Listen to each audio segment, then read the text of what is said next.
देखिए, ये कोई डेमोक्रेसी में किसी का गढ़ नहीं होता। डेमोक्रेसी में लोगों के पास शक्ति होती है, किसी एक व्यक्ति के पास नहीं होती है। सी आर पाटिल साहब के वोट का मूल्य एक है और हमारे सामान्य कार्यकर्ता के वोट का मूल्य भी एक है, जो हमारे संविधान ने दिया है। सी आर पाटिल साहब के वोट का मूल्य एक से अधिक नहीं है, इसलिए किसी का गढ़ नहीं माना जाता है।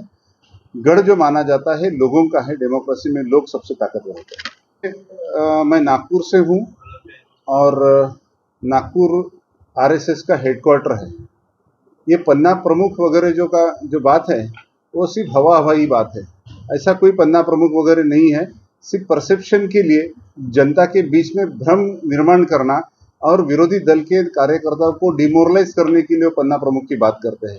तो पन्ना प्रमुख यदि है और पन्ने के ऊपर इतना उनका काम है, तो पार्लियामेंट में उन्होंने 272 से 240 क्यों आए हैं? तो उनकी कोई ताकत नहीं है।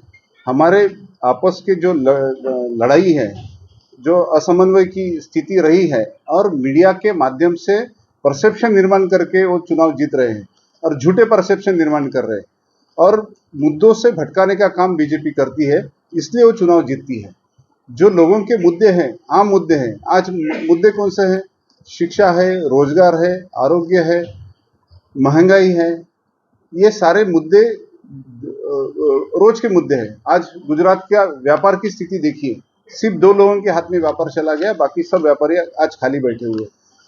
जीएसटी की वजह से पूरा व्यापार इस देश का खत्म होते जा रहा है। ये जो जायज मुद्दे हैं उससे भटकाने के लिए कभी धर्म का आधार लेकर, कभी जात का आधार लेकर नफरत की राजनीति करने का काम बीजेपी करती है। पन्ना प्रमुख से वो चुनाव नहीं जीतती, नफरत की राजनीति से वो चुनाव जीतती है। संगठन सृजन अभियान के तहत नवसारी डिस्ट्रिक्ट में पिछले 2 दिनों से हम पूरे ब्लॉक में दौरा करके सभी कार्यकर्ताओं का मनोदय हमने समझ लिया है।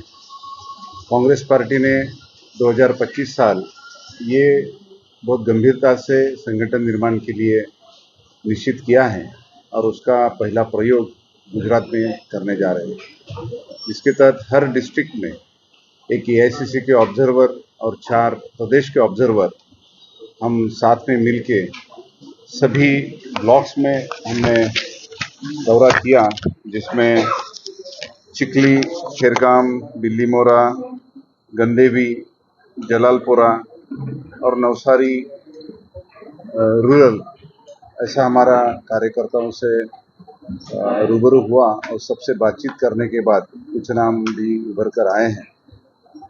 देश की जो हालात है उसके चलते, जो संविधान की धज्जियां उड़ाई जा रही है, उसके चलते कांग्रेस पार्टी निश्चित तौर पर इसका सामना करने के लिए, सक्षम बनाने के लिए, लोगों के बीच में जाने के लिए हम संगठन निर्माण का काम करने का निर्णय लिया है और उसके तहत नए तरीके से संगठन निर्माण हम करने जा रहे हैं। सभी से बात करने के बाद कार्यकर्ता बड़ी संख्या में हर ब्लॉक में हैं, काम करना भी चाहते हैं।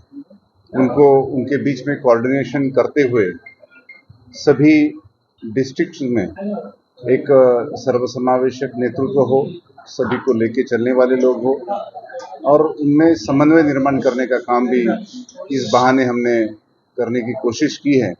एक अच्छा वातावरण पूरे जिले में दिख रहा है। 3 ब्लॉक्स जो हैं वो काफ़ी मजबूती से पार्टी का काम बढ़ा रहे हैं। 3 ब्लॉक्स में हमारी स्थिति थोड़ी कमज़ोर है, मगर भविष्य में ये 3 ब्लॉक के ऊपर भी कॉन्सेंट्रेट करते हुए ये ब्लॉक में भी हमारा जनाधार कैसी बढ़े, उसके ऊपर हमारा लक्ष्य रहेगा, हमारा प्रयास रहेगा। ये 3 ब्लॉक्स में भी हम अच्छे से जनाधार बढ़ाने की कोशिश करेंगे। कांग्रेस के बीच में कार्यकर्ताओं की कोई कमी नहीं है। काफ़ी सारे कार्यकर्ता हैं, मगर उनकी जवाबदेही निश्चित करने का समय आ गया है। हर कार्यकर्ता के ऊपर जो जिम्मेदारी दी जाएगी उसकी अकाउंटेबिलिटी रहेगी और उस अकाउंटेबिलिटी के तहत जो परफॉर्म करेगा वही यहाँ पर काम कर पाएगा। जो परफॉर्म नहीं करेगा उनको उनके बारे में हमको निर्णय लेने की आवश्यकता रहेगी, क्योंकि ये जो समय है संघर्ष का समय है। देश की जो स्थिति है, इस देश का संविधान खतरे में है, इस देश की डेमोक्रेसी खतरे में है। इसलिए हमारा दायित्व बनता है कांग्रेस पार्टी का और हर कार्यकर्ता का कि ये स्थिति का सामना करे।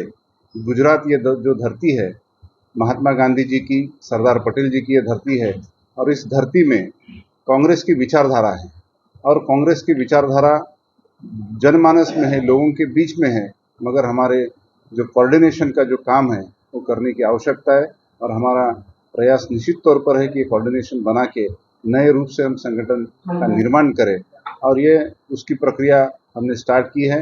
2 दिन का जो मेरा अनुभव रहा है तो काफ़ी सकारात्मक रहा है। सभी कार्यकर्ताओं ने अपने मन की बात यहाँ रखी।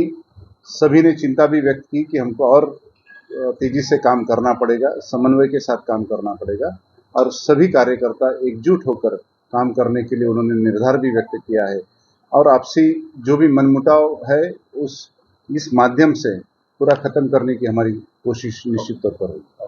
Thank you.